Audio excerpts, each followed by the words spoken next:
Everybody can hear me just fine? Yes. Perfect, great. So I know I'm standing in the way between you and your meal, so we're going to stick to the timings, don't worry. I used to fly Rafale for the French Navy. This picture was taken upside down, if you can see. And I used to work from a very specific workplace called an aircraft carrier. That's a French aircraft carrier. It's based in Toulon.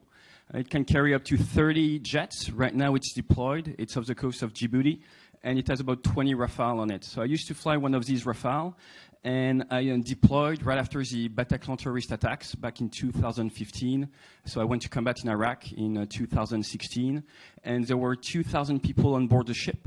And we were part of a big task force with about 4,500 people, and we deployed for about 5 months off the coast of Israel initially, and then in the Gulf. And what we're going to be doing for the next 20 minutes is sharing a bit some methods, some stuff that we use in jets that can relate to your everyday life, but more on that later. When you fly a Rafale, your mission starts by taking off from the aircraft carrier. It's what we call the CAT shot, catapult shot. And a lot of people think it's very fun and very difficult. It is very fun. It is not difficult at all. And the reason is you are passive in the cockpit. You do not take off. Actually, you do, but you don't do anything. The only thing that you do is you go full power, and then you wait. And then somebody on the aircraft carrier that is sitting right here presses a button, and off you go.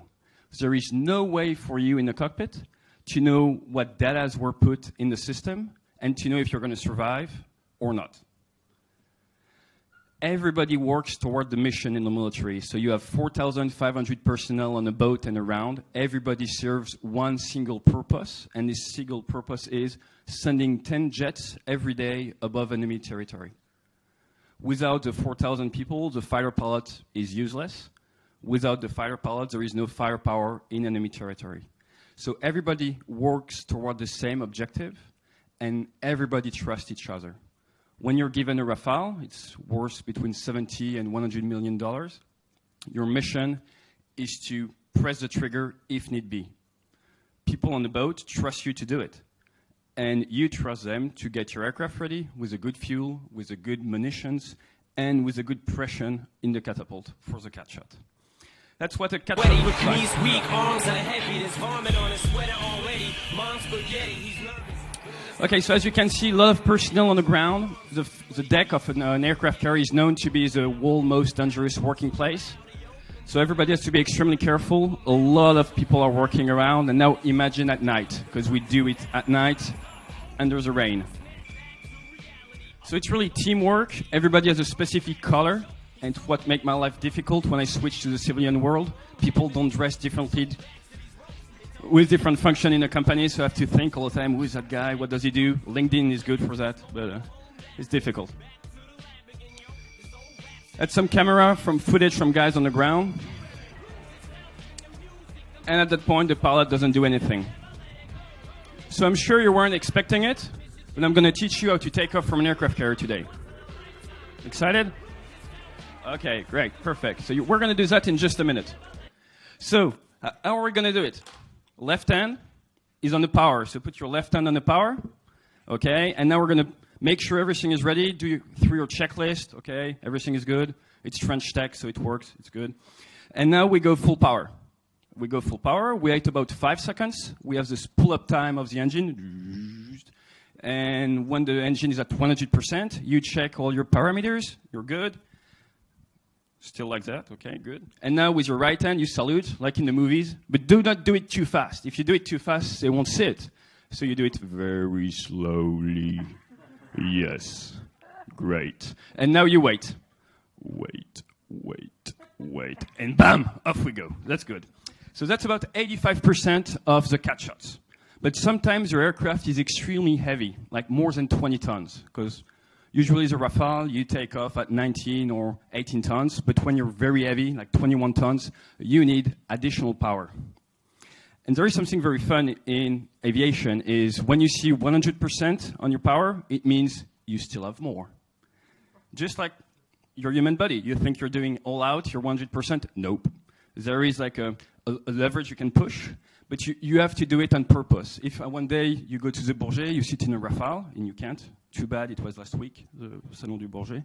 You're going to see you can move the throttle, and then you can go past a very hard point, we call it the hard point, and you can really muscle it. It's about 15 kilograms of strength, and then you access what we call afterburner, the big barbecue behind the aircraft. You have huge flames, and at that point you're going to go from about 400 kilograms per minute to about 650 kilograms per minute of fuel, and you'll have 50 tons of thrust. Before you had only 10. So like that, it's just plus 50%. But you have to do it on purpose, and you can't stay there all the time. So it's something you really have to go sometimes to take off. Your team is going to push you, but they need extra help from your side. That's how we help. We muscle it forward. So try again, full power. And even more. Yes, there you go. Yes, perfect. Great. Okay. So now you know how to take off. Just don't steal an aircraft, please. That's an artistic picture from two aircraft closing in. When you're flying at Mach 1.6, which is 1.6 times the speed of sound, do you have any idea how fast two aircraft close up?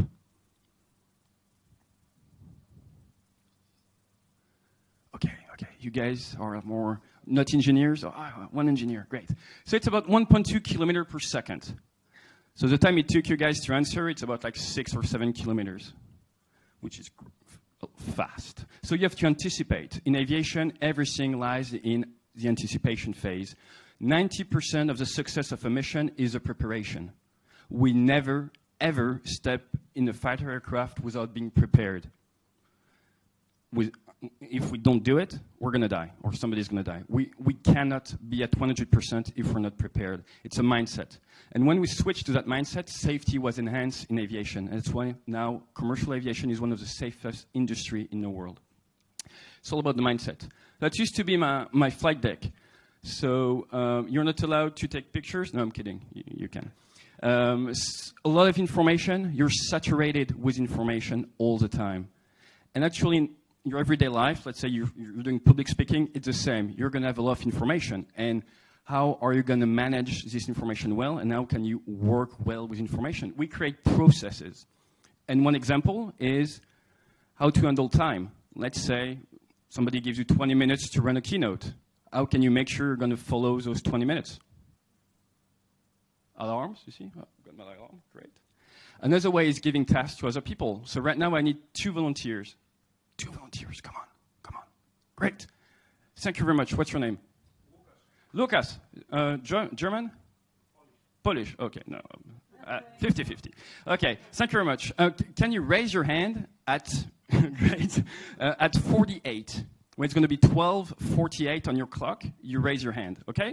So it's 2 minutes before the end of my keynote, at 12:48. Can you do that for me? Great. So I don't know him, so I'm going to ask somebody else to back him up. Is there another volunteer? Thank you very much. So if you don't see his hand come up at 48, I ask you to put your hands up. It's going to be difficult, because where is he? He's behind you. And that's another point, that's another issue. When we fly in combat, we never, ever fly alone. There is no super Rambo in aviation, stuff like that. We always fly at least by pair, 2 aircraft. You guys know why? What issue is he going to have? Can you look behind him? It's very difficult to look what's happening behind you. And as fighter pilots, we do fight seated in chairs. Like we're fighting like that, we're sitting. So behind us, we cannot see what is happening. So because of that, we're flying as pairs. If you have 2 aircraft like this, if I'm in this aircraft and I look at my buddy, what can I check? I can check behind him. I can check his 6 o'clock. And if he's a leader, he looks at his wingman. What can he check? His 6 o'clock. As human beings, we all have areas where that we cannot assess, that we cannot check. So you have to work as a team to make sure no spots remain hidden all the time. That's why in commercial aircraft, you have 2 people in the front all the time, sometimes 3, even 4. Do you know how many mistakes commercial pilots make when they cross the Atlantic on a 7-hour flight? Raise your hand if you think it's less than 10. Okay? Raise your hand if you think it's between 10 and 50. Raise your hand if you haven't raised your hand before. 1. Okay, great. So it's 200. 200. Now you're scared. I know.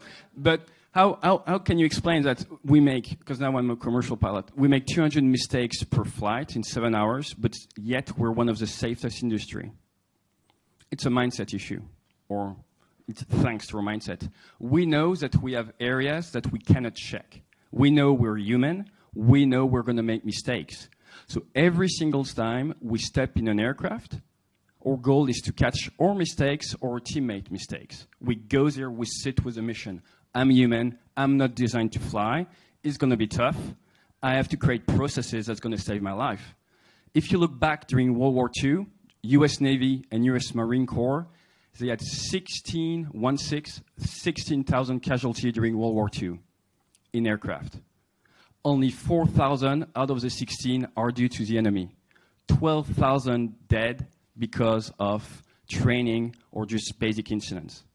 The aircraft run less safe than today. Just the mindset and the process wasn't well then. And we've been working on it for now more than 70 years, and now we have extremely efficient ways of working that gives us extreme safety because we catch all those mistakes. So you can do in the aircraft. Don't be afraid. We know what we're doing most of the time. Okay, so we talk about going with 2 aircraft. This picture was taken above Ramadi. I took part in the conquest of Ramadi and the protection of the Kurdistan. We used to fly with 8 different bombs, some GPS guided, some laser guided. And what we realized is to be able to lead other aircraft and other people in combat in a war that really doesn't relate to their everyday. Like imagine a 25-year-old, we're telling him now you go to Iraq. He's like, why would I do that? You have to lead by example. And in the military, we found out that to be a good leader, you need followers, like on Twitter. And most important, you need credibility. And every single decision we take, both in combat or on the boat, we think about our credibility. Is it going to affect my credibility? How can I protect my credibility? Because if your followers lose respect for your credibility, you're done as a leader. And I've seen guys being removed from the aircraft carrier with a helicopter, like, okay, you're done. You don't have any credibility. It cannot work. We're not going to give you this aircraft. Just go do something else. It happens because we need this credibility in combat. A small typo on the slide, but it's take ownership of everything. As a leader, you're here as an umbrella. You're supposed to protect your troops. We saw it with Special Force about a month ago with the 2 casualties in the French Special Forces. They served as a shield for the team. That's what we do as leaders in the military, and it works very well. When you're done with your 7 hours above enemy territory, you have to refuel on a regular basis. And what you do is you reform and you fly formation. Maybe you've seen the Patrouille de France. I used to fly displays with 2 Rafale. And what we do is we apply a very specific method called volant formation. And it's going to be French. Sorry for English speaker friends. It's étagement, retrait, écartement. So it's basically you want to make sure you have the good vertical position, then the good longitudinal one, then lateral. And we do not multitask. Multitasking is great on LinkedIn. Everybody has idea. I'll tell you how we do it in aircraft. We do not multitask. We do separate tasks extremely fast. One, then the other one. So, étagement, retrait, écartement. Étagement, retrait, écartement. That's how you fly formation. And the second secret our instructor tells us is to move our finger toes. You move your toes. By moving your toes, you basically put all the stress away, and it enables you to maintain a very gentle hand because we're flying with a hand. So by moving your finger toes, you're taking away all the pressure. So try that when you're queuing on the highway this evening. You'll see you visualize all the tension, put it through your spine, down to your toes, move your toes. It works very well. Okay, this philosophy of breaking stuff down, we do not only use it in jets. We use it in everything that we do. Let's say you have to go do a big combat mission. What you're going to do is you're going to break stuff down. You're breaking everything down. And when we have a big mission, we see it as a cliff. Let's say you have a new job, a new stuff. You see it as a cliff. What we do is we break it down, and all the steps to success. We celebrate every single step all the way to success, and we see it, as a stair. And as a manager or as a human being, what you have to do is create your own stair every single time and celebrate every single step. That's how we do it in the military. It works extremely well. And at the end of the mission, once you're landing on the boat, you can debrief. That's what we do. We debrief all the time. And to debrief, we have a very simple method called the Grail. A debrief has to be gradeless, no hierarchy. You have to look at the results. You have to analyze your errors. You have to identify the lessons learned, stuff that you learned during the contract. And then you have to share all the stuff with the rest of your colleagues. So if you want to remember it, you know Monty Python? Yeah, so that's the Grail. Very easy. If you apply that, it is very great. The second stuff that we do when we're facing the cliff is we aviate, navigate, communicate. You fly your aircraft, you make sure you're not crashing, then you ask yourself which direction should I go to, and then you start interacting with the rest of the world. And that's what we train you to do every time you step on an aircraft. We tell you, take care of yourself first, aviate, and then you can help the other ones.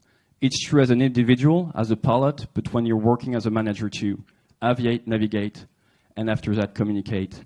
That wouldn't be possible if they weren't aviating, navigating, and communicating. That's the base of everything for us. That's the sun, and I've got bad news for you. It's going to explode in 5.5 billion years. So when am I saying that? Some of you might have seen Top Gun, and Cougar has issues at the beginning of the mission. It's because he's thinking about his family. He's not thinking about what's happening right now. So when you're aviating, you have to focus on what is happening right now. It is extremely important. Last stuff I'm going to leave you with is a small explanation on an exponentiality, because we all know we're now in an exponential world. To keep it short due to timing, basically, our brains are designed to think in a linear way. So if I offer you a job where I tell you you're going to start with $100 a day, I'll add you an extra 100 a day, you're going to end up making 122,000, which is good. That's what usually people like. And if I offer you 1 cent a day and we double it every day, people think it's not as good. It is actually 46 million times better if you work 49 days. So our brains are not designed to cope with exponentiality. And where I want to go is that right now we all know we're in an exponential world. Moore's law, Butter's law, Crowder's law. That's why we have smartphones, 5G, all that stuff. It is going extremely fast. And we're used in aviation at going very fast. We're in an exponential world since we broke the sound barrier. So the method we use in aviation are methods that do relate nowadays in the very and highly competitive world of innovation. You've known all those. It's going extremely fast. That's what exponential looks like. So basically, I want to leave you with this. You don't have to be a fighter pilot to use this method. Breaking it down, debriefing, keeping in line with the objective. You're all in charge of your own aircraft, yourself, every morning when you wake up. So act as a pilot in command, and you're going to be able to follow the rhythm of innovation. You're going to be able to be as exponential as the tech, and you're going to be able to rise in this very dynamic world. Thank you very much.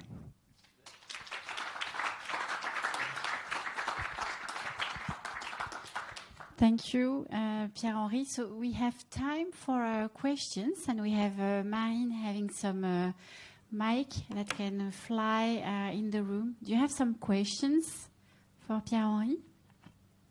Don't be shy. I don't have time to redo it in French. I'm sorry. I can take questions in French. Yeah, question can be in French, of course.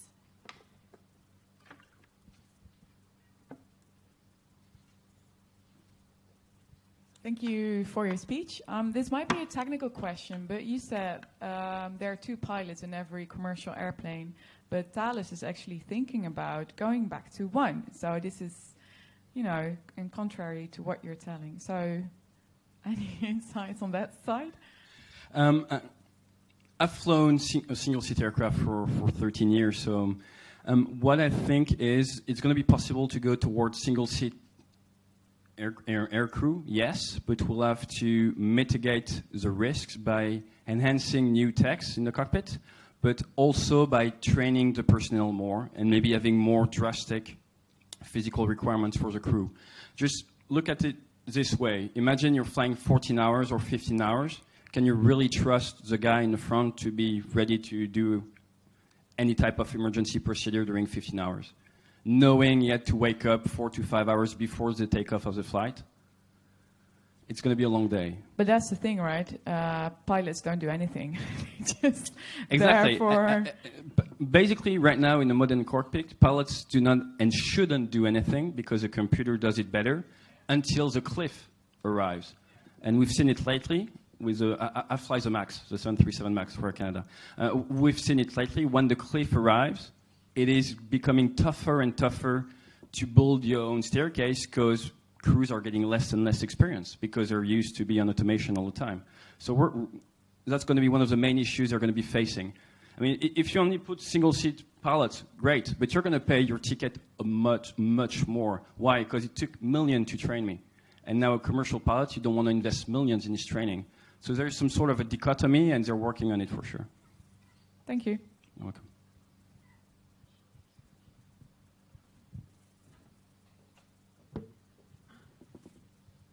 En français. Pas de souci. Du coup, moi qui travaillais en 0G, j'aimerais savoir combien de G tu évolues, positive ou négative, et quel effet ça fait sur ton corps.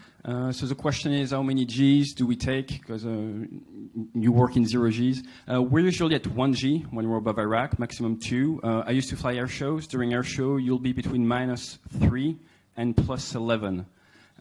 Between +1 and +5, it is fun, and the seat is 30 degrees like that to make the distance between the brain and the heart smaller. So it's pretty fun and you're used to it. Above 7, more than 10 seconds at 7, it starts to be painful. More than 15 seconds, you start to lose sight a bit, gray out. I usually had some gray out during air shows. Above 9 is just painful.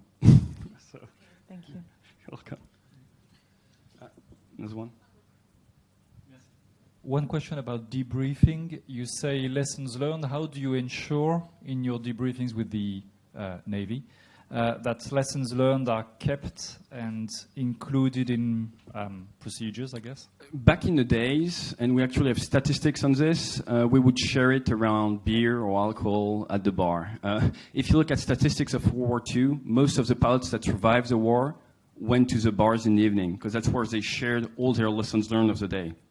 Guys who would go and sleep would usually die within 2 weeks, statistics.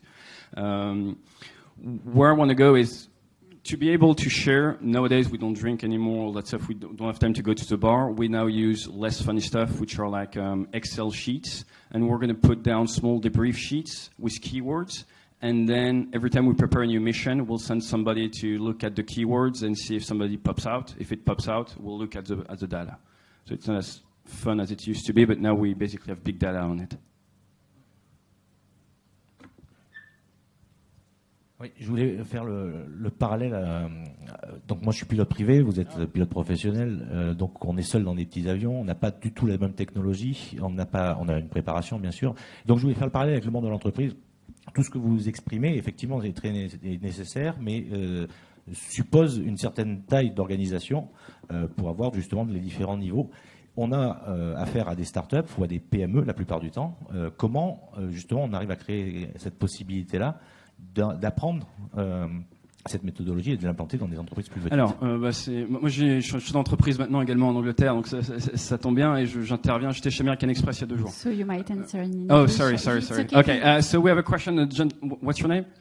Bernard. Bernard is a private pilot, so he knows about aviation, and he asked a question about how can we adapt those methods. He sees the adaptation in big companies, but what about small companies? I own a small company with about 4 employees, but actually it does adapt to yourself first. It works as a human being, like trying to basically, there is another method I didn't share called the ABCD. It's anticipate, analyze, brief, conduct, debrief. And that's a cycle you can do several times a day. And basically what you want to do, whether you're alone or with a team, is make this cycle work. So you're going to do your studies first, then you're going to brief every stuff you do. You're going to meet a client, you brief first, even if you're alone. We do brief alone in our cockpits, out. And then you do the mission, and then you debrief. And during the debrief, you want to try to use as many different point of views as possible, because as a human being, you're not able to see everything. So you have to take as many data as you can, and sometimes, if you're really alone, it means recording yourself. You record yourself, and then the next day, you listen to yourself, and you debrief yourself. And if you do that all the time, it does adapt to very small companies too. It's just a mindset. It's actually easier for small groups than big structures, because in terms of lesson learned, it's going to be easier to share. You don't have to go in all the data and stuff. Does that answer your question? Thank you. So we have time for a last question. In German. In Okay. So I guess you will be there the entire day with all of us. I'm not moving. You're not moving. Maybe you will go to lunch. You have a question, right? Je vais faire en français. Peut-être peux-tu parler de l'expérience que l'on a fait avec les étudiants de Catch. Yeah. Okay. My company works in virtual reality. If you go to the marketplace, you're going to see Mac 3 Management. It's my company. We have a small stand with an ejection seat. And what we do is we do corporate training. So we just sign any for the managers for the next 3 years. We work with Société Générale. We also work with schools like Kedge, that is here today, Kedge Business School. And we did a 4-day class with them for 42 students. And we showed them how to work on decision making, all that stuff. And basically, it was 4 days where we took methods used in aviation that we adapted to the corporate world. And it was a great success because like 25% of the students told us it was the best course they had in their life. So Zero Love Bridge, we only had 20 minutes today. Usually I do keynotes of an hour or classes of a full day. But if you have any question, I'll be around. And I'm on Amazon. Debrief, it's in English, sorry. But we're releasing a book next month with Aviate, Navigate, Communicate. Yeah, there's a lot of different bridge, and we work on adapting it to every single industry. So we work with like, students, banks. I was at Samame, like fruits and safety stuff, like a lot of different stuff. But if you have any question on your industry, I'll be around, and I'll be happy to try to help you see how it can relate to your industry. Thank you, Pierre. Thank you very much. So thank you very much for sharing.